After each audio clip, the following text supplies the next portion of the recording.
سرکار جناب حضرت عباس علمدار علیہ صلاۃ والسلام امام کے بھائی ہیں، یعنی امام حسن کے بھی بھائی ہیں، امام حسین کے بھی بھائی ہیں، جناب سید محمد امام حسن عسکری کے بھائی ہیں، سرکار حضرت عباس علیہ صلاۃ والسلام امامت کے چچا ہیں، یعنی سرکار زین العابدین کے چچا ہیں، امام کے چچا ہیں، سرکار سید محمد امام زمانہ کے چچا ہیں۔ سبحان اللہ، سبحان اللہ۔ لہٰذا اپنے زمانے کے حضرت عباس علمدار، اور ان کی اور بلندی کے لیے ہمارے ایک بہت بڑے عالم دین گزرے ہیں، جناب شیخ عباس قمی رضوان اللہ تعالی۔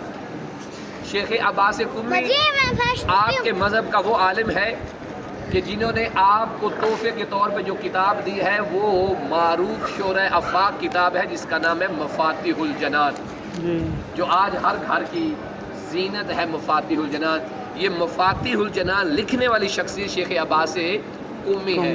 شیخ عباس قمی سے پوچھا کسی نے کہ دعاؤں کی کتابیں تو بہت ساری مذہب اہل بیت میں لکھی گئی ہیں، آپ کی اس کتاب کی شہرت کی وجہ کیا ہے؟ انہوں نے کہا میں نے یہ کتاب لکھ کر اس کا انتساب جناب سیدہ زہرا کو کیا تھا، تو وجہ شہرت جناب سیدہ زہرا سلام اللہ علیہا۔ وہ شیخ عباس قمی اپنی اسی کتاب مفاتیح الجنان میں عظمت جناب سید محمد کو بیان کرتے ہوئے انتہائی ایک خوبصورت جملہ لکھتے ہیں، کہتے ہیں کہ سید محمد کا معیار عظمت اگر جاننا ہے تو یاد رکھو سید محمد کے اندر امام بننے کی الہی خصوصیت موجود ہے۔ سبحان اللہ، نہیں تجھے سبحان اللہ ڈھلا کیا؟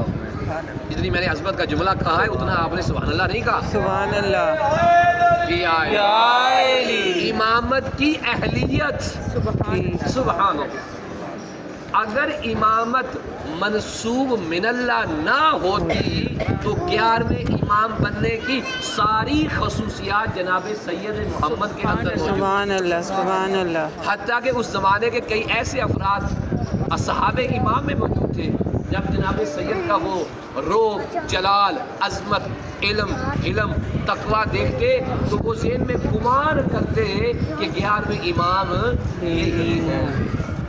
یہ کیا کمال کا معیار کہ اہلیت امامت کا ہو، بس چونکہ منسوب من اللہ تھی اس لیے سرکار امام حسن عسکری علیہ السلام جو کہ منسوب من اللہ معصوم امام ہے۔ صلوات پڑھیں اللہم صلی علی محمد و آل سید محمد کی اس بارگاہ میں ہمارے بہت سارے علماء کو شرف زیارت امام زمانہ کی توفیق بھی حاصل ہے۔ سبحان اللہ۔ یہاں جو بارگاہ سید محمد ہے یہاں معروف ہمارے پاکستان میں، عراق میں، جہاں جہاں سے مومنین آتے ہیں، چونکہ سید باب الحوائج ہے، مریضوں کو شفا سید کے وجود سے ملتی ہے، خدا عنایت خاص کرتا، بے اولاد صاحب اولاد ہو جاتے ہیں، یہاں بکرا منت کے طور پر مانا جاتا ہے اور یہ معروف ہے۔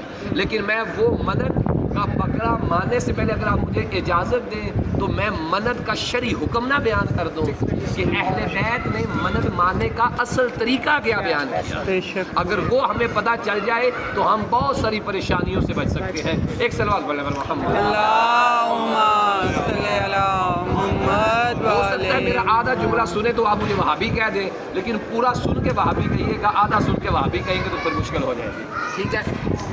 ہمارے مذہب اہل بیت کے اندر غیر خدا کی بارگاہ میں نظر اور منت ماننا جائز نہیں ہے، یہ بالکل واضح ہو جائے گی۔ مثلا میں نے کہا اللہ مجھے بھائی توجہ کیجیے گا، اللہ مجھے بیٹا دے، میں سید محمد کی بارگاہ میں آ کر بکرا قربان کروں گا۔ میں الفاظ پھر دہرا رہا ہوں، اللہ مجھے بیٹا دے، میں سید محمد کی بارگاہ میں آ کر بکرا ذبح کروں گا۔ اب اللہ نے مجھے بیٹا دے دیا، میں خود آ کر ذبح کروں گا۔